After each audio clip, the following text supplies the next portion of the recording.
జైపూర్కి దగ్గరలో బల్దా కేవ్స్. మేము ఇంకా ముందుగా తీయలేదు వీడియో. చాలా బాగుంది ఇది, చాలా బాగుంది వీడియో. అమ్మవారి గుడి దగ్గర ఫస్ట్ అలాగే వెళ్ళి ఇలా రావటం బాగుంది. మ్యాక్సిమం ఇక్కడ సీనరీస్ కూడా జరిగినట్టు ఉంటాయి, సినిమాలు కూడా జరిగే ఉంటాయి. చాలా బాగుంది. చూసారు ఈ లైటింగ్ అలాగా పెద్ద హోల్. ఓకే చూసారు కదా, ఇదిగో ఈ కనిపించే కుర్రాళ్ళు మా బ్యాచ్ వెళ్తా వచ్చాం. మేము అందరం కూడా అందరం వచ్చాం జైపూర్ దగ్గరలో బల్దా కేవ్స్.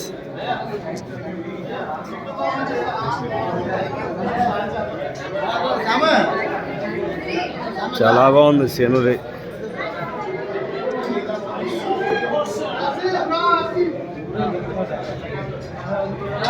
పాడేరు దగ్గరలో ఉన్న వంజంగి వ్యూ పాయింట్ మీద ఇది ఇంకా బాగుంది, చాలా బాగుంది సీనరీ.